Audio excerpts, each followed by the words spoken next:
Hola mis amigos, que tengan ustedes un excelente día, una excelente noche, que estén pasándola bien, ¿verdad?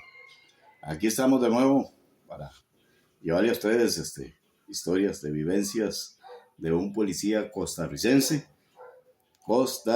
historias reales, historias que sucedieron, que yo estuve ahí, historias totalmente ciertas. Aquí no hay nada de mentira, todo es real, los acontecimientos a como yo se lo narro aquí en estos videos. Saludos cordiales para todos los países del mundo, de Centroamérica, todos los países del mundo, a todos los costarricenses que están por allá regaditos en todos los países del mundo. ¿Verdad? Saludos cordiales para todos ustedes, a todas las fuerzas de policía de todo el mundo, claro que sí. Para todos ellos, el saludo cordial aquí desde un ex policía de Costa Rica, contando historias de lo vivido aquí en Costa Rica como policía. Aquí no hay ejército, yo no puedo contar de que estuve en una guerra o que todas esas situaciones, pero sí como un casi resguardando las fronteras que hay con Costa Rica. Sí, sí les puedo contar yo, ¿verdad? Como decir, el resguardar la frontera con Panamá, resguardando la frontera con Panamá. Veníamos saliendo de una gira bastante brava, como dicen, bastante dura del Parque Nacional Corcovado. Salimos exactamente a Puerto Jiménez, zona sur, que ahora es Cantón Puerto Jiménez. Estábamos en el centro de mando cuando surge la noticia que al otro lado en Panamá había un problema de guerra, ¿verdad? Entonces había que desplazarnos a la frontera con Panamá, a la frontera Costa Rica con Panamá, donde están los mojones de Costa Rica que dividen Costa Rica aquí y Panamá al otro lado. Había que ir a resguardar la frontera exactamente por motivo de que se alertó que había una guerra en Panamá. Sí, claro, era cuando dieron la captura del general Noriega en Panamá por parte de Estados Unidos, y entonces había que resguardar la frontera para que a este lado de la frontera para acá no hubiera ningún percance absolutamente de nada, ¿verdad? Entonces, siempre la policía está atenta a resguardar la soberanía nacional. Acá hablando de mi país, Costa Rica. Siempre estábamos en ese entonces, yo como ex oficial ahora y como oficial antes, a resguardar ahí esa frontera. Ahí habían patrullajes bastante bonitos, digo yo, porque como estrategia hay que conocer, el chofer tiene que conocer muy bien, demasiado bien, la calle por donde va a circular, porque no se pueden encender luces.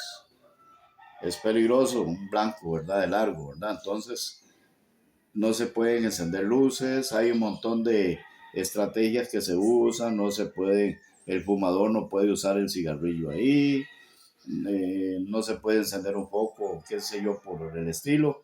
Hay que hacerlo todo por estrategia policial y con malicia y celos, como dicen, y resguardar la frontera que dividía Panamá o que divide Panamá con Costa Rica. Entonces nosotros estábamos cuidando la zona fronteriza al lado de Costa Rica, donde nos correspondía estar. Muy cansadillos por el viaje y toda esa situación, por los recorridos en las montañas, pero ahí estuvimos. Yo estuve allá por la zona de Laurel, por esos lados, allá en esa frontera, ¿verdad?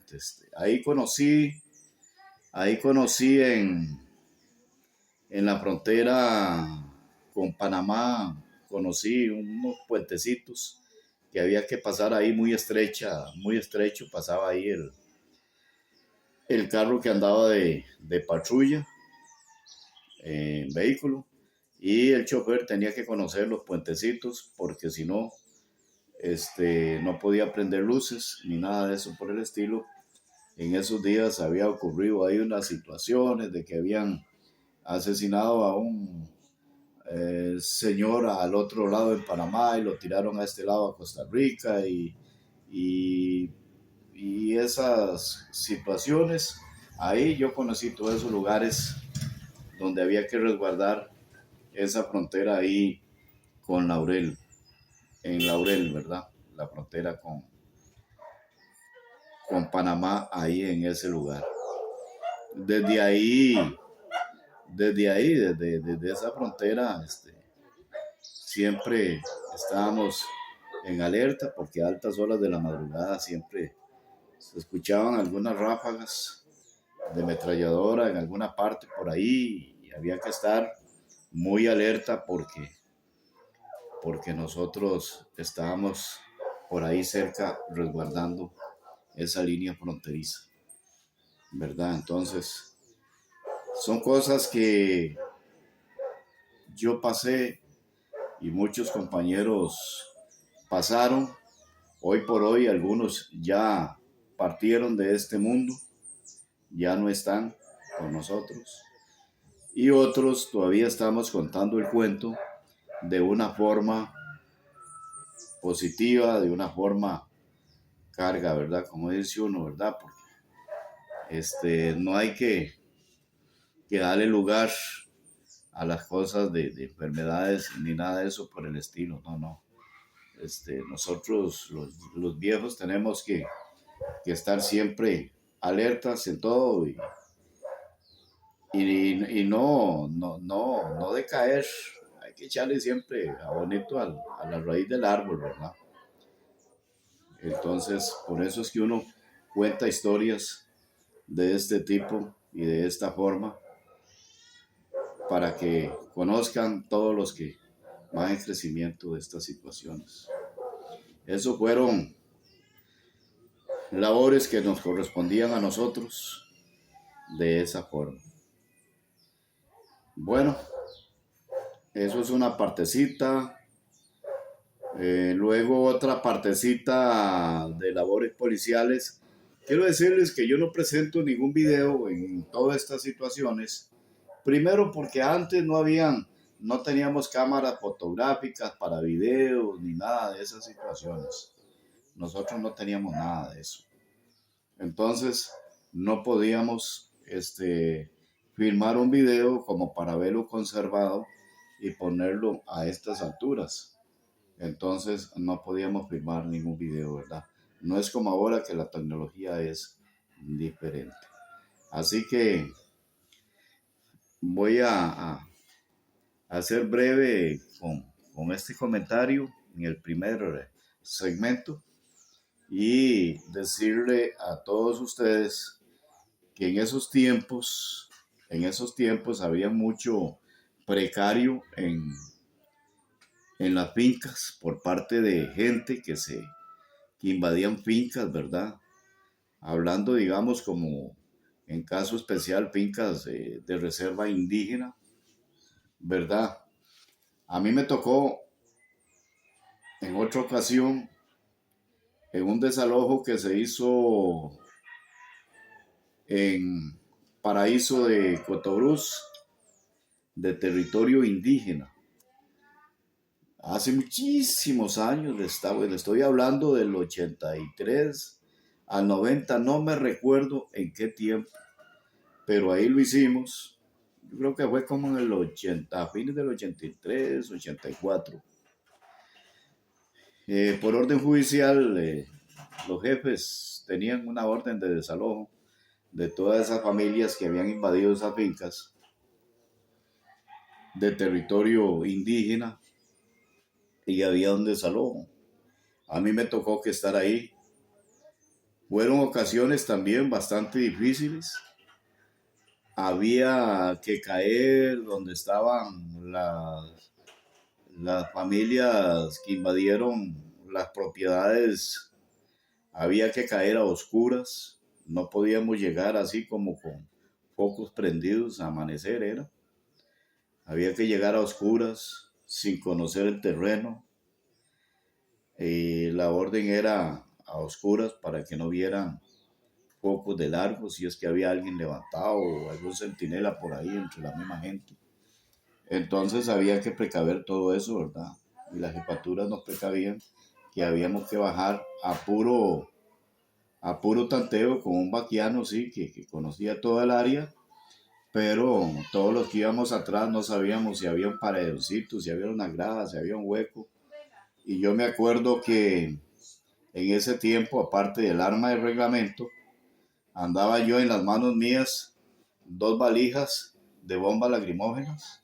Andaba yo ese tipo de munición por si se ocupaba en algún momento, en alguna área de esas propiedades que se desalojaron ahí en ese tiempo, porque estos casos, los precarios se enfrentaban mucho a la policía y había veces se enfrentaban duro, se enfrentaban bastante fuerte, entonces había que llevar suficiente munición por aquello de que hubiera que sosegar algún tipo de disturbio a través de las bombas lacrimógenas, ¿verdad? Entonces ahí llevábamos las lacrimógenas y yo a valija a cada lado, más el arma de reglamento, era un peso grandecillo y de vez en cuando se me zafaban las patas y caía y párese y siga, pero quiero decirles que uno cuando está joven, puñeta, tiene una habilidad tremenda, tremenda. Yo caía sentado, un ejemplo, y me paraba con las cajas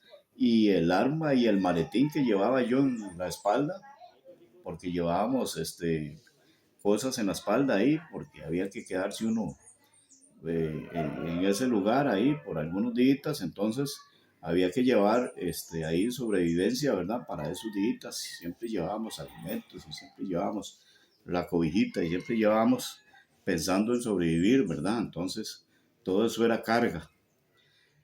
Cuando llegábamos a los lugares donde estaban los desalojos, ya las personas que habían que sacar de esas casitas, ya le notificaban ahí el desalojo y que había que proceder y que enrollaran todo lo que tenían porque tenían que desocupar esas propiedades afuera en la parte de la carretera. Nosotros estábamos finca adentro, afuera en las partes de la carretera, y había veces entraban con nosotros también. Había gente ahí en el lugar de instituciones de beneficencia, ¿verdad? El PAN, y como siempre actúan estos casos, el IMAS, sí, que actúan estos casos, algún bus ahí por algún traslado de la gente a algún otro lugar, y a la gente desalojada se trataba bien, no, no se maltrataba a nadie ni se maltrató a nadie en ese tiempo ahí, ¿verdad? Y entonces, siempre con el debido respeto, siempre manteniendo ese respeto, porque son familias pobres que estaban ahí de precario, que no tenían propiedad, entonces había que proceder al desalojo por ser territorio indígena. Y si es territorio indígena, de los indígenas, no hay más nada que hacer, ¿verdad? Cuando hay un territorio indígena, es un territorio de reserva indígena. Hay unas áreas en el mapa, por ahí, donde están los territorios para reserva indígena, en esos lugares. Y en este caso fue en Paraíso de San Vito, Cotobruz. Ahí hay una entrada por Sabanillas para adentro. Y llega uno donde está la siempre mencionada la casona. En ese tiempo estaba ahí. Yo creo que ya yo la he visto ahí por algunos reportajes y ya esa casona la han arreglado bastante. En ese tiempo siempre se mantenía de 2 pisos y se tomaba como centro de mando ahí un aposento como centro de mando para todos los acontecimientos que se estaban dando en la finca, ¿verdad? Me acuerdo una vez que hubo que pasar una montaña, unos trillos por una montaña donde había solo para caballo y a pie, ¿verdad? Y había una familia con varios niños. Me acuerdo que yo hice como en forma de una chácara que usaban los indígenas, como en forma de una chácara ahí con un saco y eché un chiquito atrás en esa chácara, traía otro aquí en el brazo y me acuerdo que y todo el otro equipo por ahí guindando en otro lado y me acuerdo que la Guardia de Asistencia Rural con ese gesto noble y personas que muchos en ese momento, cantidades, ya habían hijos de policías, policías casados, policías que tenían su señora y ya teníamos por ahí niños menores que hoy por hoy ya son muchachos de 40, 50 años, ¿verdad? Entonces, en ese tiempo habían niños, los policías teníamos hijos también, entonces uno trataba de hacer todo lo mejor por los chiquitillos que estaban ahí, ¿verdad? Alguna persona que se ponía ahí un poco media brava y violenta y todo eso, tratábamos de usar el diálogo. Eso es lo que se usa aquí en Costa Rica en la fuerza pública.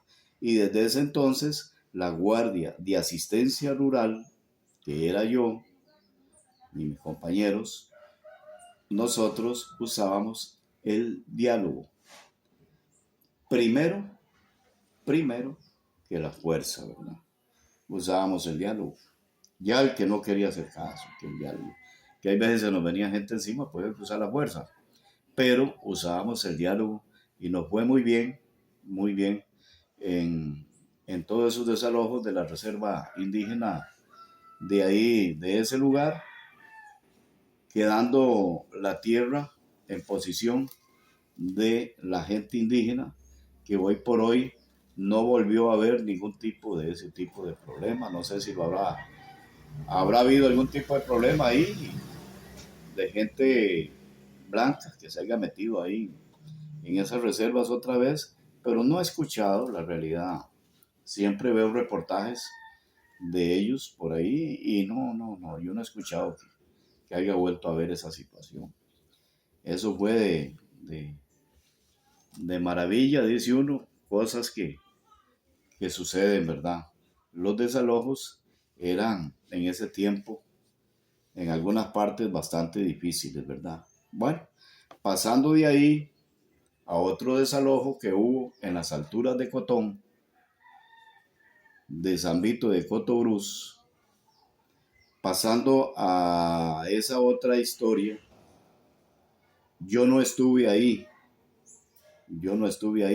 pero sí me acuerdo que yo estaba en una oficialía de guardia, en una delegación policial en el sur, y ahí también hubo un desalojo bastante bravo, y eso fue exactamente donde llaman las alturas de Cotón, así se llama ahí ese lugar.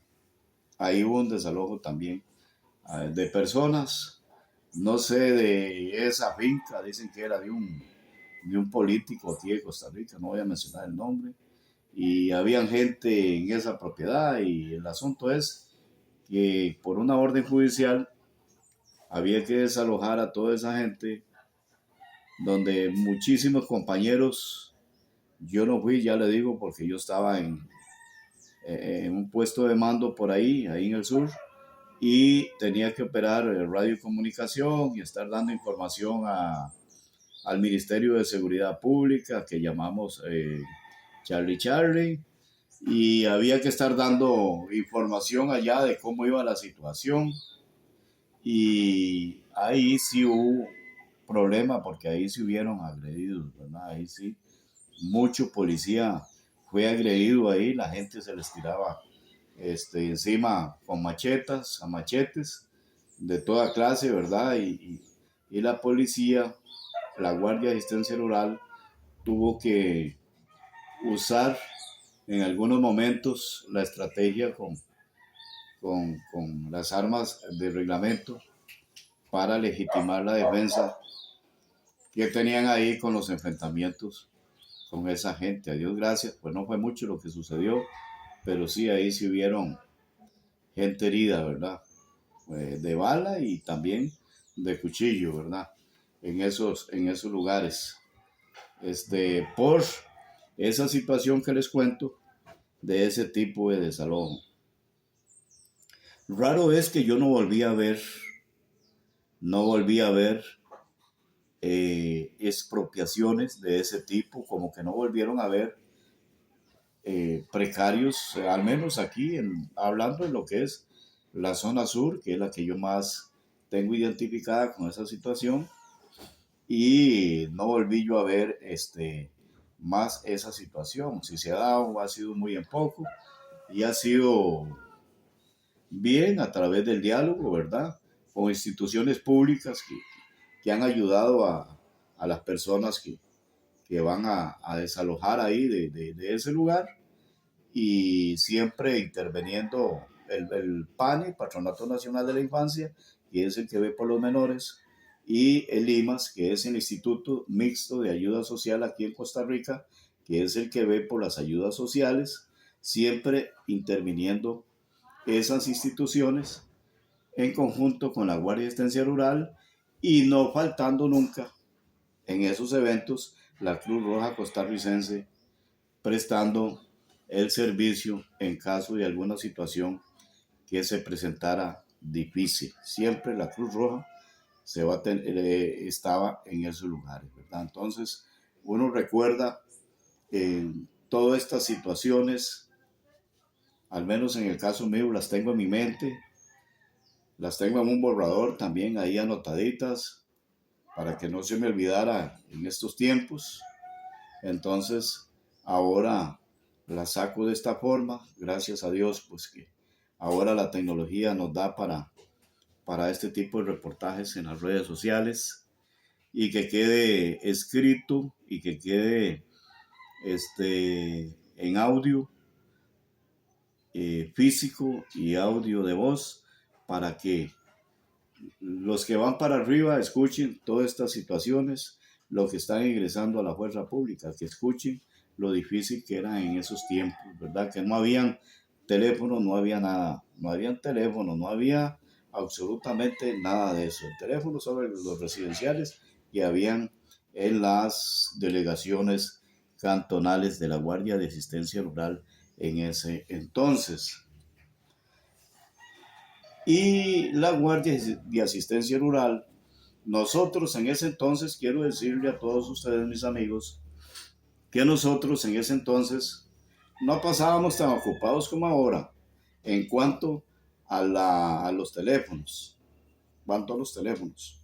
Los teléfonos es una distracción, pero grandísima para el policía, es una distracción grandísima para el oficial, a como lo puede salvar de cualquier situación, también el teléfono puede distraerlo para alguna otra situación que se esté dando a la espalda, ¿verdad?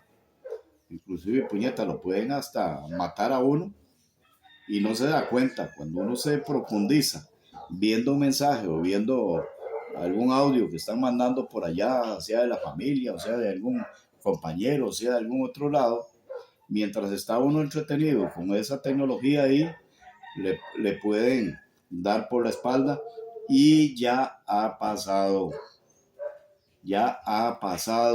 porque yo me di cuenta, y ya ha pasado porque yo me di cuenta. Mientras están viendo los teléfonos, en alguna situación se les ha jugado a alguien por ahí y les ha pasado a la orilla, y no lo han visto. Y no lo han visto. Pero hay ojos electrónicos que sí están viendo eso, ¿verdad? Entonces, ahí es donde hay que tener mucho cuidado para todo el personal, que está entrando nuevo de la Guardia de la Fuerza Pública, hablando aquí de Costa Rica, para los que están ingresando nuevos a prácticas de la Escuela de Formación de Policía, de la Academia, tienen que tener mucho cuidado con lo de los teléfonos públicos, como un consejo de viejo y como un consejo de un ex sargento oficial de la Fuerza Pública que fui y que soy para mí dentro de mi corazón. Les doy un consejo: no usen el teléfono celular, de no ser que le suene y le timbre y sea algún problema de la familia, o sea que lo están llamando confidencialmente de su base para alguna situación. Entonces el teléfono le va a indicar a usted de a dónde está llamando, si es Pedro, si es Juana, si es Juan, o le dice de qué delta lo están llamando a usted.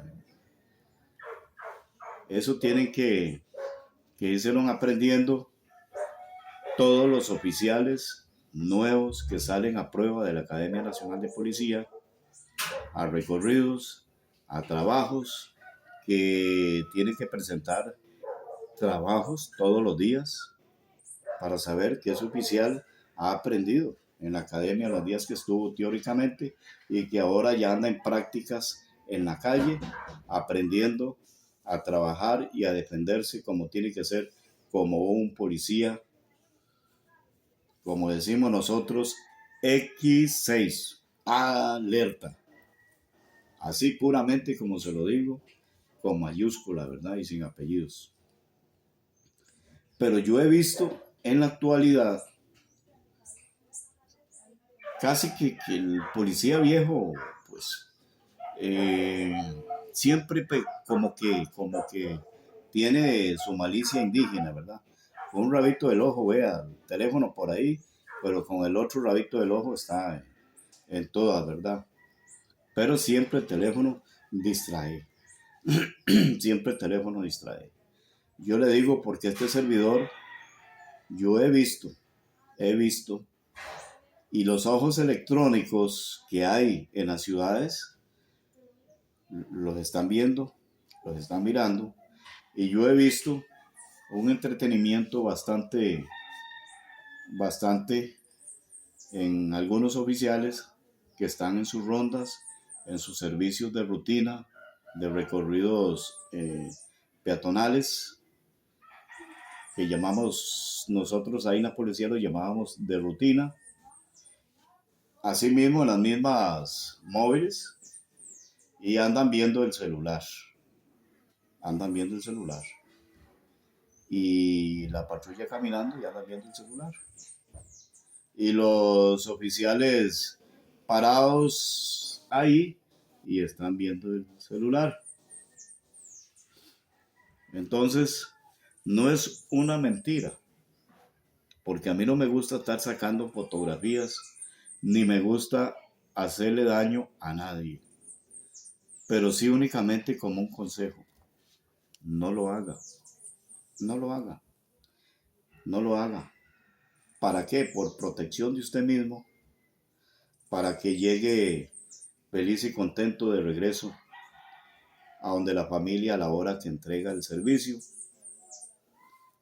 que va a tener todo su tiempo para ver a su familia, jugar con los niños y, por qué no, también pues chatear un ratillo por ahí en el celular, ¿verdad?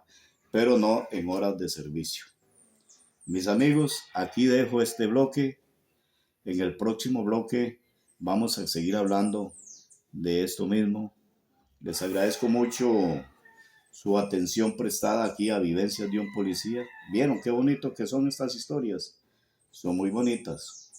Y ahí me disculpan que yo uso estos pañuelillos en la cabeza.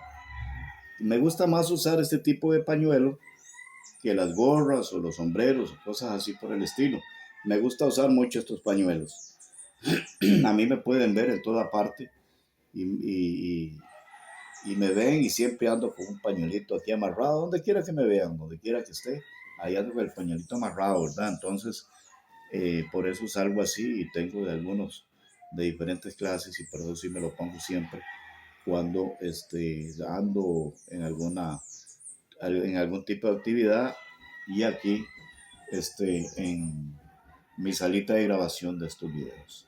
Les agradezco mucho, mis amigos, Dios me los bendiga.